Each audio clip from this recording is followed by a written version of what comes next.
7 evident signs that there is an evil woman next to you. We don't talk about this enough because it's uncomfortable, because it feels wrong, because admitting it might mean facing a truth we've tried to deny for far too long. But here it is, not every woman in your life is good for you. Some women wear charm like a mask, some use softness as a weapon, and some, though it's hard to admit, thrive in control, manipulation, and destruction. And if you're the kind of man who leads with heart, who gives the benefit of the doubt, who tries to protect and provide, you are especially vulnerable. This isn't about hate. It's about clarity. It's about protecting your peace, your purpose, and your power. We romanticize struggle, especially in love. We tell ourselves that pain means passion and toxicity means depth. But here's what no one says out loud. There are women who will break you slowly, subtly, skillfully, and they'll smile while doing it. Not because they're wounded and healing, but because they feed on control. If you've ever felt drained after every conversation, if you've doubted your own reality because she always seems right, if you've started to shrink in your own life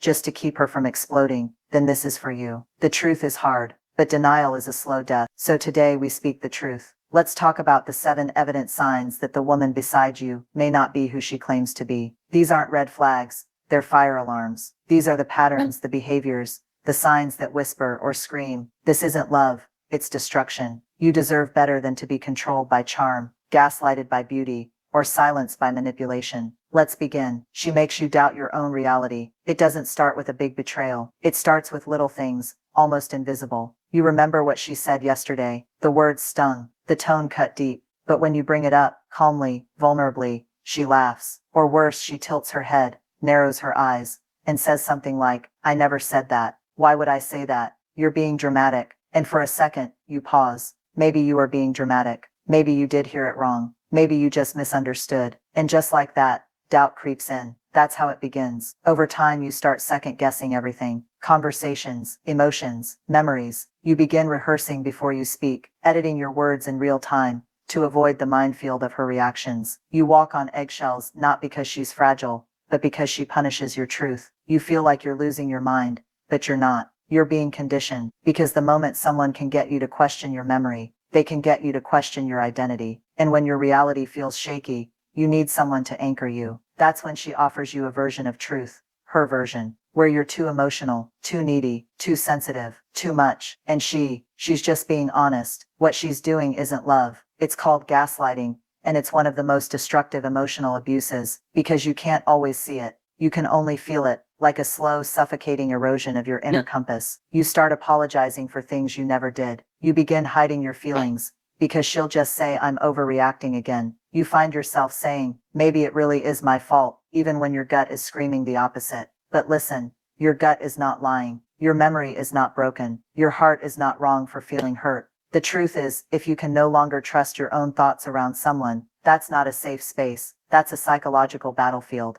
And here's what no one tells you. You don't need bruises to be bleeding. You can be sitting across from someone, holding hands, sharing meals, sleeping next to them at night, and still be slowly losing pieces of yourself every single day. Not because you're weak, but because you've been made to believe that your pain is an inconvenience. She doesn't need to yell to be cruel. She doesn't need to hit to hurt. All she needs to do is keep convincing you that your version of reality is wrong, and hers is the only one that matters. And once that happens, once you believe that you can't trust your own truth, she has all the control. And from there, her kindness is conditional. At first, she seems like everything you ever wanted. She praises you when you show up strong. She touches your arm when you agree with her. She showers you with love when you give her your time, your energy, your money, your attention. When you're giving, giving, giving. But the moment you set a boundary, the warmth vanishes. She pulls away. She gets cold. She goes silent. You begin to notice a pattern. Her love has fine print. Her affection comes with terms and conditions. She doesn't love you for who you are.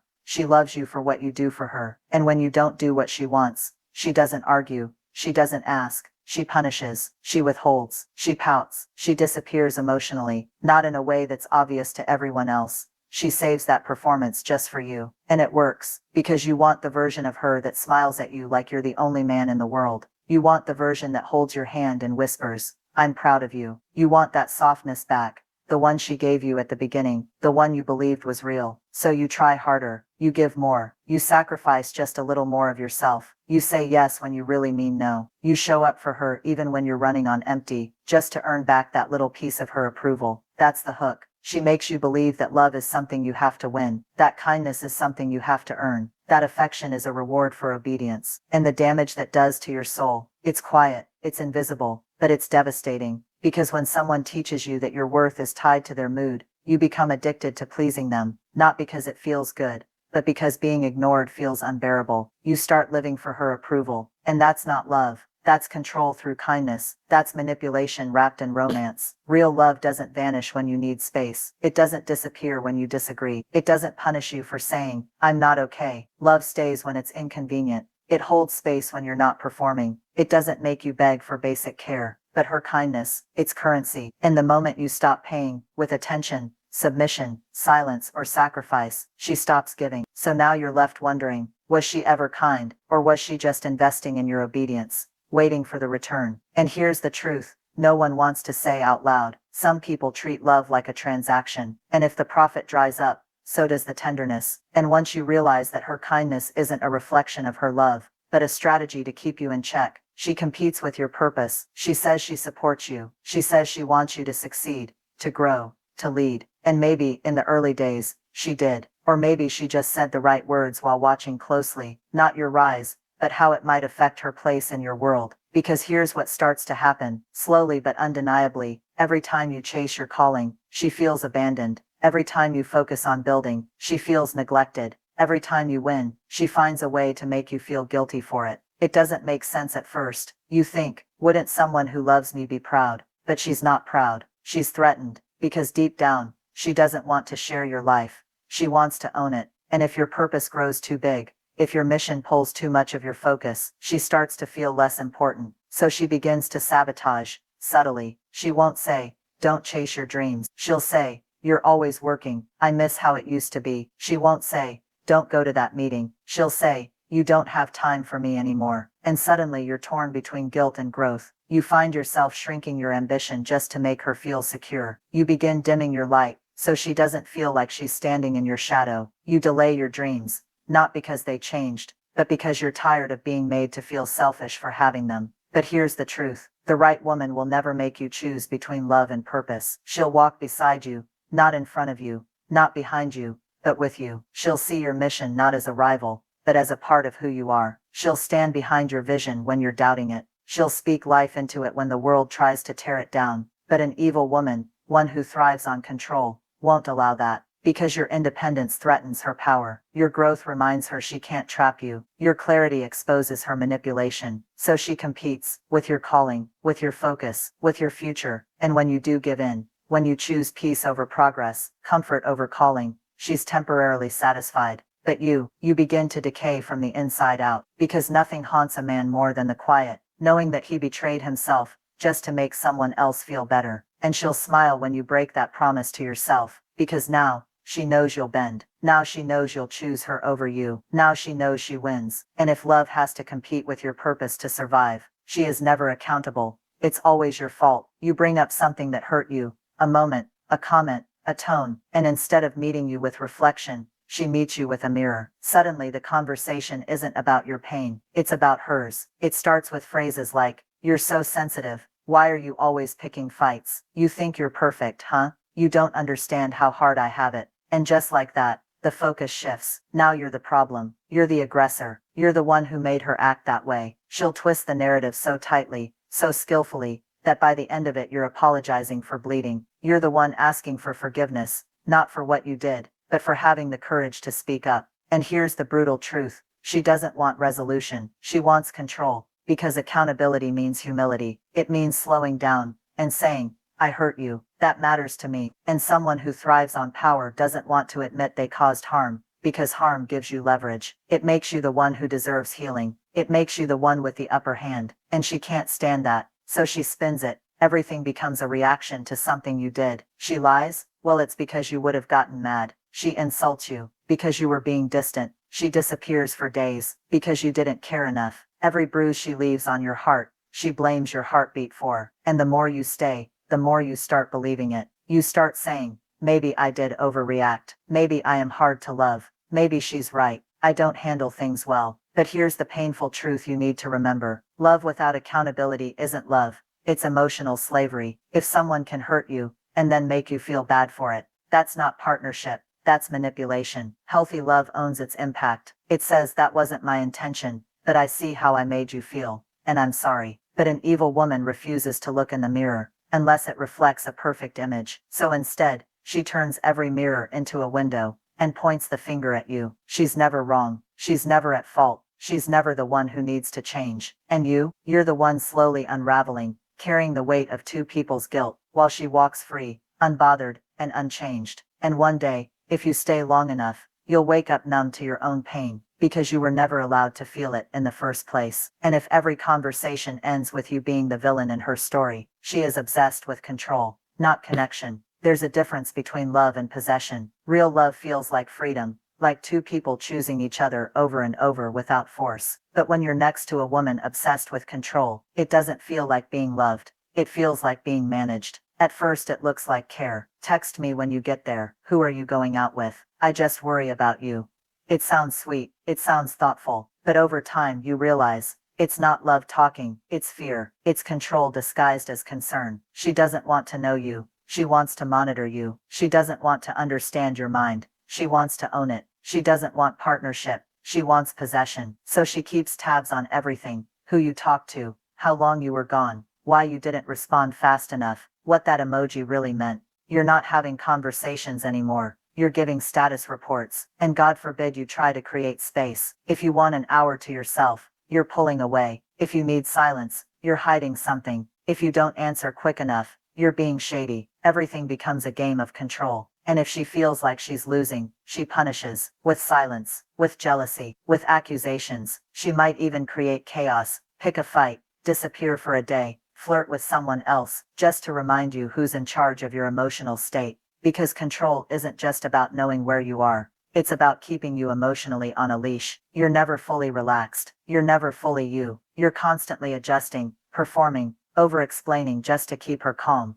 just to keep the peace. And slowly, the cost becomes unbearable. You stop sharing your truth, not because you don't want to, but because every truth becomes a liability. You stop reaching for freedom, not because you don't crave it, but because the backlash is exhausting. You stop trying to be understood, because deep down, you know she doesn't want to understand you. She wants to own you. And here's what breaks a man the most. When connection is replaced by compliance. When being loved means following her rules. When being safe means not stepping out of line. When being good enough means being whoever she wants you to be that day. That's not intimacy. That's control. And no matter how gentle it's wrapped, control is never love. It's a cage. It's a slow death of who you really are. And when a woman fears losing you more than she wants to love you, she will choose to cage you, rather than connect with you. And if every move you make feels monitored, if every word you say feels like a test, if you feel more like a prisoner than a partner, she finds joy in your pain. This is the one that's hardest to admit, because no part of you wants to believe that someone you love might enjoy watching you suffer. But look closely. Think about those moments when you were down, overwhelmed, tired, vulnerable, and instead of lifting you, she smiled. Not outwardly maybe, not in a way others would catch, but there was something in her tone, her silence, her timing, something that told you, this moment of weakness makes her feel powerful. It's the way she waits until you're struggling to bring up something that cuts. It's how she gets suspiciously calm when you're breaking down. It's how her eyes sharpen, not soften, when you're hurting. You try to open up, and she throws it back at you. You say, I'm having a rough day. She says, maybe if you were a real man, you wouldn't be so emotional. You admit you're insecure about something. She brings it up later in an argument, to win. You tell her your past. She uses it as ammunition. You start to realize she's not just tolerating your pain. She's collecting it. She's storing every bruise, every confession, every scar, not to understand you, but to use it,